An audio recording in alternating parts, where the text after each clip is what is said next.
In this video, we are going to discuss about interrupt cycle. First, let's see what is interrupt. Interrupt is a special signal which needs to be executed immediately. So, whenever CPU receives interrupt signal, then CPU stops execution of the currently running program. CPU control will be shifted to the interrupt related program. So once CPU completed the execution of the interrupt related program, CPU control will be shifted to the original program. Now CPU executes the remaining instructions of the currently running program. So here the point is, whenever CPU receives interrupt signal, then CPU immediately executes interrupt related program by stopping the execution of the currently running program. Now let's see the flow chart for the interrupt cycle. Here we are using a flip-flop called OR. OR stands for interrupt flip-flop. If OR is equal to 1, then we can say that there is an interrupt signal. Whereas if R is equal to 0, then we can say that there is no interrupt. So let's see the diagram here. Here first we are checking the value of R. If R is equal to 0, then we can say that there is no interrupt. So CPU will execute instruction cycle. We know the phases of the instruction cycle: fetching, decoding and executing.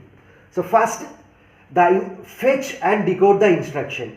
So your instruction will be fetched from the memory as well as the corresponding instruction will be decoded, and then execute the instruction. While executing the instruction, CPU will check whether there is any interrupt signal or not. So for that purpose, it checks IEN flip-flop. Here IEN stands for interrupt enable flip-flop. If IEN is equal to 1, then there is an interrupt signal. Whereas if IEN is equal to 0, there is no interrupt signal. So it checks the value of IEN. If IEN is equal to 0, then there is no interrupt. Whereas if IEN is equal to 1, then there is an interrupt. Now CPU will check whether the interrupt is an input related interrupt or output related interrupt. So for that it checks FGI and FGO flip-flops. FGI stands for input flag, FGO stands for output flag. If FGI value is 1, then we can say that there is input interrupt. Whereas if FGI value is 0, then we can say that there is no input interrupt. So it checks the value of FGI. If FGI is equal to 1, then we can say that there is an interrupt. So it assigns 1 to R. So now the value of R is 1. So it specifies that there is an interrupt. Whereas if FGI is 0, then we can say that there is no input interrupt. If there is no input interrupt, then there may be a possibility of output interrupt. So for that it checks the value of FGO. FGO stands for output flag. If FGO is 1, then we can say that there is output interrupt. So it assigns 1 to R. So that means there is an interrupt. Whereas if FGO value is 0, then we can say that there is no output interrupt. So here what will happen? So after that the control will goes to the R. Suppose if R is 0, then there is no interrupt. So CPU starts fetching the next instruction from the memory. Whereas if R is 1, so if IEN value is 1 and either FGI value is 1 or FGO value is 1, then we can say that R is 1. So if R is 1, then what will happen? Interrupt cycle will be executed. So this is about how we can check whether there is any interrupt or not. So what the CPU is doing? First CPU is fetching an instruction from the memory.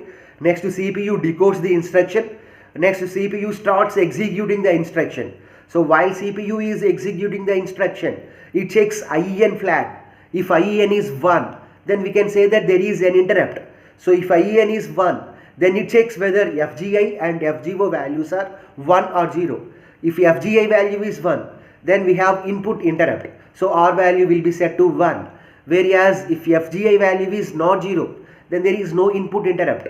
So it checks FGO. So if FGO is 1, then there is an output interrupt. So R value will be set to 1. If FGO value is not 0, then we can say that there is no output interrupt. Okay. So once all these are over, then CPU control will be shifted to the R. So it checks the value of R. If R is equal to 0, then there is no interrupt. So the second instruction will be fetched from the memory. It will be decoded and it will be executed. Whereas if R is 1, then we have an interrupt. So interrupt cycle will be executed. So we know what the CPU will do when it receives interrupt signal. Whenever CPU receives interrupt signal, then it stops execution of the currently running program. But after executing interrupt related program, CPU has to come to the original program. So CPU has to remember the address of the next instruction. We know that address of the next instruction is available in program counter. So that program counter value should be stored in a register or a stack or a fixed memory location. Here in this diagram, what we are doing is we are storing the address of the program counter in a memory location called 0. So whenever there is an interrupt, then store return address in location 0. So we have to store the return address. So what is the return address? The next instruction of the program. Let us assume that while CPU is executing instruction number 10, it receives an interrupt. So what is the next instruction? The next instruction is 11. So this 11 will be stored in a memory location called M of 0. Then after that, branch to location 1. So program counter will be shifted to location number 1. So from 1 we will go to the interrupt related program. Okay. And what is the next one? IEN will be cleared to 0, R will be cleared to 0. Why? Because here we have executed successfully interrupt related program. So once interrupt related program execution is over, then there are no more interrupts. So IEN will be cleared to 0. So it specifies that there is no interrupt. So likewise R value will be cleared to 0. So it specifies that there is no interrupt. So here there are only two statements are there. So what is the first statement? We have to store the return address in a fixed memory location called M of 0. So M of 0 implies PC. And what is the next location? We have to branch to location 1. So program counter should be moved to location 1. So at location 1, we will have the address of the interrupt related program. So from the location 1, CPU will go to the interrupt related program. So CPU executes interrupt related program. So after successful execution of the interrupt related program, based upon M of 0 location, the control will goes to that corresponding location. So CPU starts executing the remaining instructions of the original program. Okay. So once these statements are executed, once again CPU control will be shifted to the R. So what is the value of R now? 0, because there are no more interrupts. So CPU starts executing the next instruction from the memory. Now let's see the demonstration of interrupt cycle with the help of some memories. So before interrupt, so this is our memory. After interrupt, this is our memory. So this is nothing but 0th location. So at 1th location we have an instruction called 0. We know what is BUN. BUN stands for branch unconditionally. So without checking any condition, we can go to 1120 memory location. Here this is nothing but our main program. Here CPU is executing an instruction at the address 255. So at that time CPU receives an interrupt signal. Okay. So at 1120 we have IO program. So IO program is nothing but interrupt related program. So it may be either input interrupt or output interrupt. Okay. Next we have one more instruction in the interrupt related program. So the last instruction of the IO program is 1 BUN 0. So BUN stands for branch unconditionally. So without checking any condition, just we can go to that memory location directly. Okay. So now here the point is, while CPU is executing the instruction at the address 255, it receives an interrupt signal. So we know what the CPU will do whenever it receives interrupt signal. CPU stops execution of the currently running program and it stores the next instruction address, that is program counter. What is the program counter? 256. That address will be stored in a memory location called M of 0. So what is PC here? 256. So this is the diagram after the interrupt. So we have to store this 256 in M of 0 location. So this is after interrupt. So this is nothing but 0 location. In 0 location we have to store that 256. Okay. And after that, what is the next statement? branch to location 1. So now PC will be at location number 1. So CPU executes this instruction. So what is this instruction? 0 BUN 1120. BUN stands for branch unconditionally. So without checking any condition, we can go to the memory location 1120. So now CPU control will be shifted to the 1120. So in 1120 we have that interrupt related IO program. Okay. So all those statements will be executed. And what is the last statement of the IO program? 1 BUN 0. So BUN stands for branch unconditionally. So without checking any condition, CPU control will be shifted to the memory location 0. So CPU control will be shifted to 0 location. So at 0 we have 256. So now the program counter will be shifted to the 256 memory location. So now all the statements in the main program are to be executed. So all these statements will be executed now. So this is about before interrupt, this is the diagram, and after interrupt, that is the diagram. And now let's see the register transfer statements for the interrupt cycle. So here the first statement is T0 dash, T1 dash, T2 dash, IEN, FGI plus FGO, colon, R arrow 1. So what is R arrow 1? R arrow 1 means there is an interrupt. If there is an interrupt, then R value is 1. So when we can say that there is an interrupt. So if it is not a fetch instruction, so we know the timing signals. So fetching will be done during the timing signals T0 and T1, whereas decoding will be done during the timing signal T2.